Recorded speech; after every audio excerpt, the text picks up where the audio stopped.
بسم اللہ الرحمن الرحیم۔ السلام علیکم۔ مزمل وائس آفیشل میں خوش آمدید۔ شفیق کی ماں، اے شفیق کی ماں، کدھر ہے؟ جلدی کھانا دے مجھے، دکان پر کوئی نہیں ہے۔ عمر بیت گئی تیری، مگر بناؤ سنگھار کی تیری عادت۔ کھانسی، بناؤ سنگھار میں ابھی بھی تیرے وقت کا کوئی حساب نہیں ہے۔ دیکھو بوڑھا ہو گیا ہوں تمہارے تیار ہونے کے انتظار میں۔ طویل کھانسی۔ شفیق کے ابا، بھائی یہ تو بہت غلط بات کر دی آپ نے آج صبح صبح ہی۔ ہیں، کب وقت لیا میں نے بناؤ سنگھار میں؟ ساری عمر آخر کون سا میک اپ لا کر دیا آپ نے جو تھوپنے میں وقت لگا مجھے؟ کھانسی، اللہ بخشے آپ کی اماں کو منہ تک تو دھونے کی اجازت نہ دی ہمیں جب تلک زندہ تھیں وہ، اللہ جنت نصیب کرے۔ ان کے جانے کے بعد میں نے پہلی بار دنداسا کیا تھا۔ کھانسی، شفیق کی ماں بھول گئی جب اماں نے سائیکل میں نئی ٹیوب ڈلوانے کے پیسے دیے تھے اور میں نے کانچ کی چوڑیاں لا کر دی تھیں۔ شفیق کے ابا، ہاں میں وہ منحوس چوڑیاں کیسے بھول سکتی ہوں بھلا، جو رات کو جب آپ کی اماں سو جاتی تھیں تبھی پہنتی تھی تاکہ شور نہ ہو۔ اس کا خیال الگ میری جان کو رہتا تھا صبح تک۔ جیسے ہی فجر کی اذان دینے مولوی مسجد پہنچتا تھا میں چوڑیاں اتار کر رکھ دیتی تھی۔ شفیق کی ماں، ان چوڑیوں کو برا نہ کہو، ان کی بدولت ہی تو ہمارا شفیق اس دنیا میں آیا ہے۔ نورہ بی بی عمر کے اس حصے میں بھی شرم سے لال ہو گئی یہ سن کر۔ ارے شفیق کے ابا، آپ بھی کیا باتیں لے کر بیٹھ گئے، صبح صبح کوئی سن لے گا۔ نورہ بی بی نے چادر کا پلو دانتوں میں دبائے شرماتے ہوئے کہا، کون سنے گا نیک بخت، ہم دو بوڑھوں کے علاوہ کون ہے ادھر؟ لہجہ بہت شکستہ تھا۔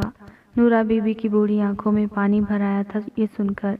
شفیق کے ابا، آپ پتہ تو کریں شفیق کے کسی یار بیلی سے، شاید کوئی پتہ چل جائے اس شودے کا۔ نورہ بی بی نے بھرائی ہوئی آواز میں کہا، بھلی مانس بہت بار کیا ہے پتہ، وہ کہتے ہیں دبئی ہوتا ہے وہ، وہاں سے فون بہت مہنگا ہوتا ہے اس لیے نہیں کرتا ہمیں۔ کھانسی، چل روٹی کا ڈبہ دے جاؤں میں۔ شفیق کی ماں، جلدی آجا، کدھر مر گئی ہے؟ کھانسی، آواز میں خوشی واضح تھی، جی جی میرے سر کے سائیں، آ گئی میں، کیا بات ہے، سب خیر ہے نا؟ نورہ بی بی جھکی کمر پر ہاتھ رکھے آہستہ آہستہ چلتے ہوئے آئی۔ شفیق کا دوست گلریز آیا تھا ابھی دکان پر، اس نے بتایا ہے شفیق نے اسے پیغام دیا ہے ہمیں دینے کے لیے، وہ کل آ رہا ہے ہمارے پاس۔ جریاں زدہ چہرہ خوشی سے چاند کی طرح دمک رہا تھا۔ اچھا تو کیا وہ ہمیں لینے آ رہا ہے؟ بوڑھی نورہ بی بی کے چہرے پر امید نمایاں تھی۔ تو اور کیا نیک بخت، قریشی صاحب نے یقین سے کہا۔ اچھا اب بتا شفیق کی ماں، کون کون سا سامان لے کر جانا ہے؟ وہ باندھ لے، کل تک میں بھی جا رہا ہوں، کچھ لوگوں نے ادھار لیا تھا ان کے کھاتے صاف کرنے۔ قریشی صاحب آئے تو نورہ نے ایک گٹھڑی باندھ کے سائڈ پہ رکھی ہوئی تھی۔ قریشی صاحب کمر پکڑے بہت آہستہ آہستہ چلتے ہوئے آ رہے تھے۔ شفیق کے ابا، کیا بات ہے، بہت تھکن ہے آج آپ کے چہرے پر؟ نورہ بی بی نے دکھتی رگ پہ ہاتھ رکھا تھا۔ ہاں بھلی مانس، بہت تھک گیا ہوں، زیادہ تر لوگوں نے کھاتے صاف کروا کے رقم دے دی ہے، دے آیا ہوں چودھری شہباز کو، آج مکا آیا ہوں شفیق کا قرضہ جو اسے باہر بھیجنے کے لیے لیا تھا۔ حسین صاحب کی طرف 50 روپے رہتے تھے، میں نے کہا رہنے دیں، اب بیٹا آ رہا ہے میرا، وہی پالے گا مجھے، تو وہ کہا لگانے لگے۔ شفیق کی ماں، کھانسی، جی میں سن رہی ہوں، تو پوچھنے لگے کہاں ہوتا ہے آپ کا بیٹا؟ جب میں نے دبئی کا بتایا تو کہوں میں اور بھی شدت آ گئی، وہ لوٹ پوٹ ہونے لگے جیسے کوئی لطیفہ سنا دیا ہوں میں نے۔ نورہ خوش دلی سے بولی، لو بھلا، تو اس میں پریشانی کی کیا بات ہے؟ جل گیا وہ میرے شفیق کو باؤ بنتا دیکھ کر، بس تبھی ہنس کے اپنا زار نکال رہا تھا۔ نہیں شفیق کی ماں، اس کا کہا میرے دل کو تصحیق محسوس ہو رہا تھا۔ بوڑھے قریشی صاحب کسی معصوم بچے کی طرح اپنے دونوں ہاتھوں کی انگلیاں مروڑ رہے تھے۔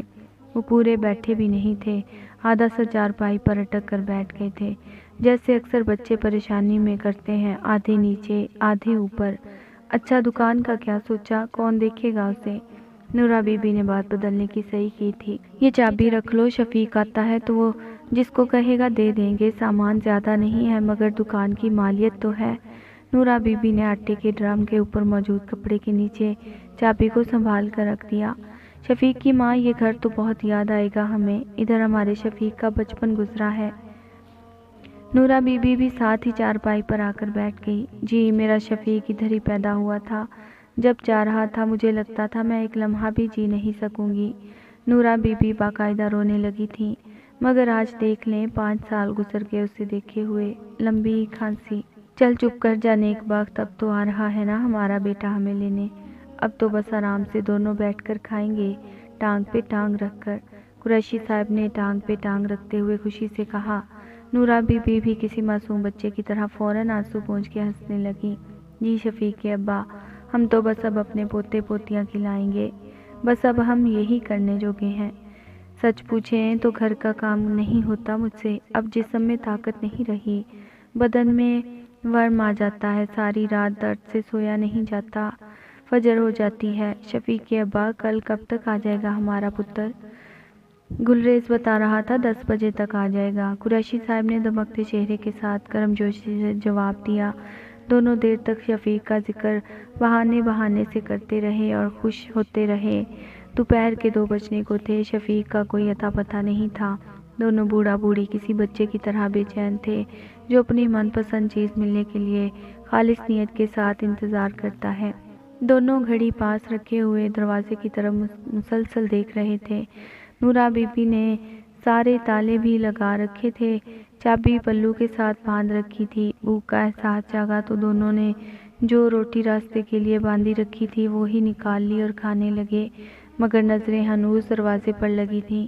तकरीबन 3 बजने को थे जब उनकी तरसती हुई निगाहों को दीदार की ठंडक नसीब हुई। शफीक को देख देख कर दोनों का दिल नहीं भर रहा था।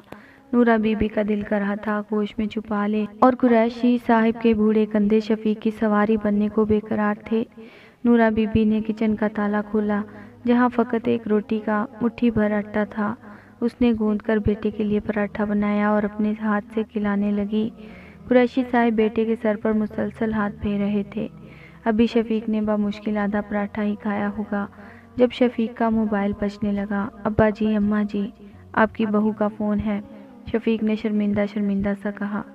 मगर आगे वालिदैन थे जो बच्चों की खुशी में ही खुश होते हैं। दोनों को अजीब लगा, मगर कुछ सोचकर फिर पहले से भी ज़्यादा खुशी से बेटे को देखने लगे। अम्मा, मैं ज़रा बात करके आता हूँ। और शफीक दरवाजे से बाहर चला गया। शफीक के अब्बा, मैंने भी बात करनी है बहू रानी से, शफीक को अंदर आने को कहें। कुरैशी साहब झुकी कमर को हाथ का सहारा दिए दरवाजे की तरफ चल पड़े जब बेटे की आवाज़ कानों से टकराई। जानू, तुम्हें किसने कह दिया कि मैं इन दोनों को अपने साथ ला रहा हूँ? मैं तो बस मिलने आया हूँ, और अगर ले भी आता हूँ तो यार सर्वेंट क्वार्टर है ना, वही रह लेंगे कुछ दिन। तुम क्यों नाराज़ होती हो? डैड को मत बताना कि मैं इधर आया हूँ। बस आज की रात इधर रुकूंगा, कल आ जाऊंगा अपनी जान के पास। कुछ देर खामोश रही। अच्छा नहीं देता पैसे, अब्बा की दुकान है इनका, गुजारा बहुत अच्छे से होता है। उनको मेरे पैसे की ज़रूरत नहीं है। तुम बस वक्त पर दवा खा लो मेरी जान। हाँ, मामा को ड्रॉप करके आ रहा हूँ, तभी इधर अभी पहुँचा हूँ। यार, इस्लामाबाद कौन सा दूर है? यहाँ से सुबह 8 बजे निकलूँगा तो 4 घंटों में तुम्हारे पास। अच्छा चलो, रखता हूँ फ़ोन। गुस्सा देकर फ़ोन बंद कर दिया। कुरैशी साहब के कानों में शीशा पिघला था। हुसैन साहब का कहकहा कानों में बहुत शिद्दत से गूंजा था। अब आवाज़ कानों का पर्दा फाड़ रही थी। शफीक मियाँ 4 साल से पाकिस्तान में ही थे। वालिदैन से महज 4 घंटे की मुसाफत पर वो जान चुके थे उनकी इकलौते सहारे ने दुनिया को आखिरत पर तरजीह दी थी।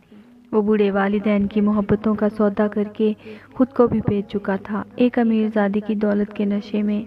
कुरैशी साहब थके कदमों चलते हुए वापस आ गए। अब की बार दोनों हाथों से कमर को पकड़ना पड़ा था। नूरा बीबी ने बेचैनी से अपने हाथ एक दूसरे में उलझा रही थी। शफीक की माँ, कुरैशी साहब ने गिरते गिरते चारपाई पर बैठते हुए कहा, दुकान की चाबी दे दो, ग्राहक मेरी राह देख रहे होंगे। हुसैन साहब की तरफ 50 रुपये भी रहते हैं, वो भी लेता आऊँगा। मैं ये नहीं पूछूंगी कि आपको ये कहानी अच्छी भी लगी या नहीं। इसको मकसद बस इतना था, खुदारा अपने वालिदैन की कदर करें। उनको हमसे कुछ नहीं चाहिए हमारी तवज्जो के अलावा। हम कद में जितने भी लंबे हो जाएं, वो हमें अब भी इसी नज़र से देखते हैं। याद रखें, हमारी सोच बदली है। उम्र के इस हिस्से में उनको तन्हा मत करें, उनको काम ना करने दें। वो बहुत थक गए हैं हमें बड़ा करते करते। मैंने अपनी आंखों से ज़ईफ़ लोगों को बच्चों की तरह ट्रीट होते देखा है, अपनी ही औलाद से। उनकी बीमारी, उनकी खिदमत से तंग मत हो। ہم جب چھوٹے تھے ہم ان کی ڈانٹ پر ایک بار میں ہی منہ کھول کھول کر رو لیا کرتے تھے، مگر ان کی بوڑھی آنکھیں مستقل تر رہتی ہیں ہمارے تلخ لفظوں سے۔ اپنے ارد گرد گھر میں موجود بوڑھوں کی آنکھوں کی نمی آپ ضرور دیکھیں آج ہی۔ اس کے ساتھ ہی اجازت دیجیے۔ اللہ تعالی ہم سب کا حامی و ناصر ہو۔ اللہ حافظ۔